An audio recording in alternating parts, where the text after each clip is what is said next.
Sure-i Kehf'in ahirin ayeti, 2 ayeti vardı İbn Abbas aydıptır. Akşam yatyan erti namazını turup bilen akşam yatyan erti bir muhim işinme irden turacak. Eğer akşam yatanda giyeceğin her haçanla turasın geliyen olsa, şu Sure-i Kehf'in ahirin 2 ayetini yatmakan düşeğe girende okuy. O Hudaya men daňatmagyndan 1 saat önçek turasym gelýärdi, daňatmagyndan 1 saat önçek turarsyn diýipdir. 2 saat önçek turasym gelýärdi, 2 saat önçek turarsyn. Qamat diýende turaýyn diýen, qamat diýende turarsyn. Lep nusxaş bir diýene diýipdir.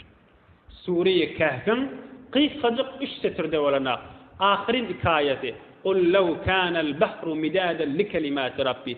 Kan dogalla soruya men erti namaza turup bilemek diýip.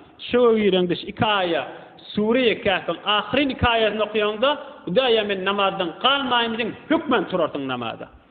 Ol Sure-i Kehf'in evveline de aýtdyk. Hazreti Ömer radıyallahu anh men Peygamberimizin hud özünden eşitdim diye.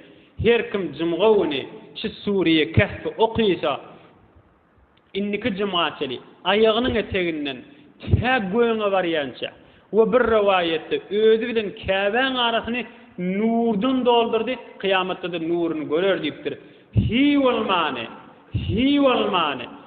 walman umruňyzda bir jegere okuydan galyň.